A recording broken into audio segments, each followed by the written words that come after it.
Yeah, mabalikan ko po yung sinasabi ko na palaging ginagamit ng mga pulis gasgas kapag gusto na talaga nila magpakulong ng isang suspect o isang taong inibitahan nila sa presinto ng walang warrant of arrest. Direct assault. Kaya nga po gumawa ko ng batas tungkol dyan na hindi na pwedeng gamitin yan. Gasgas na gasgas. These gentlemen here from the PNP, they know that na yun ang palaging ginagamit, direct assault. Paano hindi ma-direct assault? Tutulak niya yung suspect, upakan niya, sampalin niya, sipain niya. Eh syempre, sasangga yung suspect. Pag sumangga, nasagi yung kamay ng pulis, direct assault agad yun. Now let's go to the body-worn camera. Mr. Chair, good morning. Senator J.B. Ejercito. Since my election to the Senate in 2022, I have been a firm and unwavering advocate for the widespread use of body-worn cameras.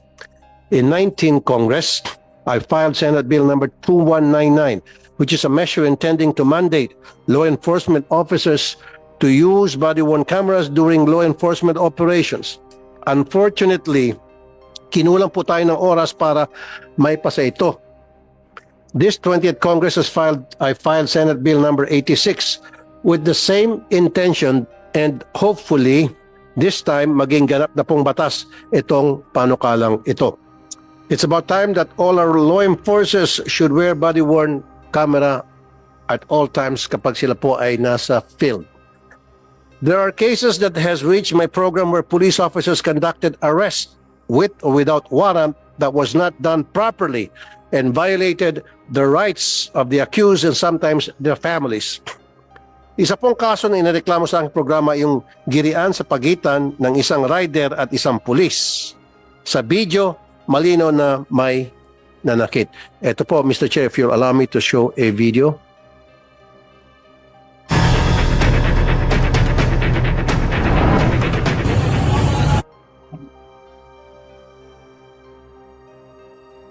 Mr. Chair, luma na siguro yung mga equipment sa Senate, kailan palitan na, kahapon ganitong problema ulit na encounter ko.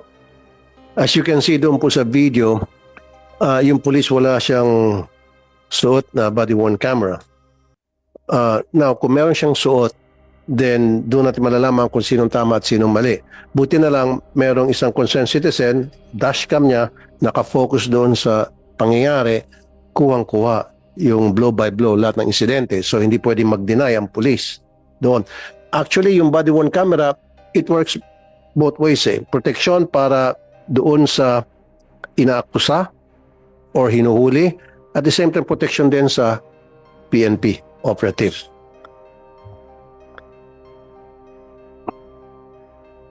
Isa pa pong kaso inilapit sa akin na itong tinatawag na police station modus. Ang estilo po, imbitahin ka sa presinto, pero pagdating mo roon, hindi ka pa pala palalabasin. Yung sinasabi ng mga police, Mr. Chair, inibitahan ka namin sa presinto, pumunta ka dahil may reklamo sa'yo kahit na walang warrant. Now, pag pumunta ka doon sa presinto at dahil walang body-worn camera, yari ka na. More often than not, tuloy-tuloy ka na sa kulungan. Kasi pwede ka nilang sabihan na resisting arrest, pwede na sabihin na nanakit ng pulis, gagawin ka na kung ano ng istorya. Pero kung mayroong body-worn camera, maiwasan po yon. Maraming beses na po gano'n na nangyari na sinasabing sumunod ka sa presinto, imbitahan ka sa presinto, at kapag sumama ka sa presinto, 9 out of 10, tuloy-tuloy ka na sa kulungan. Kaya palagi ko ina-advise sa mga nakikinig sa programa kung nanonood, na pag walang warrant at nag-invite sa inyo sa presinto, you have the option of not agreeing to the invitation of that policeman, whoever that he is. May isang incident sa Taguig na kung saan mahinahabol ang mga pulis na humantong sa panglulusob nila ng 5 bahay. Sinipa ang pinto at tinutukan ng baril ang mga residente. Ang paliwanag ng mga pulis, hot pursuit daw yun. Again, wala na naman body-worn camera. Kung meron body-worn camera, then magkaalamanan kung tama ba yung ginawa ng mga pulis, kung sumunod ba sila sa procedure o hindi. Meron ba tayong video? So, again, doon sa video na yon, Mr. Chair, lumusob na naman yung mga pulis ng wala na ang warrant, wala pang body-worn camera. Now, lalabas yun kung walang nag-video sa members of the family na nire-raid yung kanilang bahay, then it will be he said, she said. Kasi walang body worn camera yung police. Sabihin ng police, mali yung pinuntahan namin bahay. Pwede pang kasuhan ng direct assault. I had so many cases na ang palaging laban ng mga police, Mr. Chair, tulad sabi ko, pag sinabi sumunod ka sa presinto, pagdating ng presinto, hindi ka nalalabas kasi sasabihin ng police, nanlaban, nanakit yung taong inimbitahan nila. Nabaliktad. So with the body-worn camera, may iwasan na po natin ang lahat na ito. Now, Mr. Chair, thank you. With your indulgence, tuloy ko na po yung mga katanungan. But Mr. Chair, Senator Tulfo, with your indulgence, I just like the chair would just like to mention the Senate bills that are being deliberated on this juncture. We proceed with these items on the agenda. Senate Bill numbers 86, 358, 1184, and 1328, authored by Senators Rafi Tulfo, Ronald De La Rosa, Jingo Estrada, and Mark Villar, respectively. All these bills mandate law enforcement officers to use a body-worn camera during law enforcement operations. So, ito po yung mga bills that will be deliberated. You may now proceed, Senator Tulfo.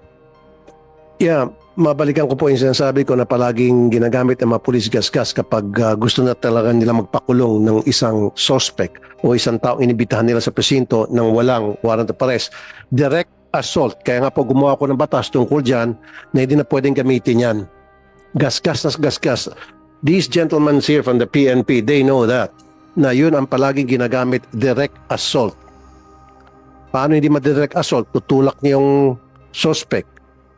Upakan niya, sampalin niya, sipain niya. Siyempre, sasangga yung suspect. Pag sumangga, nasagi yung kamay ng pulis, direct assault agad yun. Kulong na agad yung taong dinalan sa presinto. With the body-worn camera, maiwasan lahat po ito.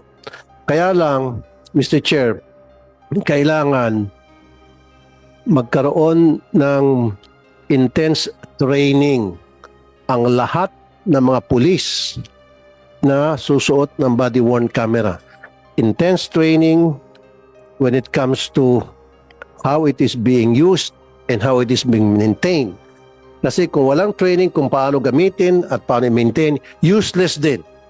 Kasi ang sasabihin, at the end of the day, sabihin ng police, hindi gumagana, sira, pumalpak ang battery, etc. So dapat, nandun sa batas na ginawa ko, Mr. Chair, bago suotin ng police yung body-worn camera, he or she has to make sure na yung camera ay gumagana. At yung camera na naka-assign sa kanya dapat well-maintained. So ang tanong ko ngayon sa PNP, ano bang klaseng body-worn camera ang na-acquire ninyo at magkano? Can anybody answer the question? Good morning, General Honorable Soriano?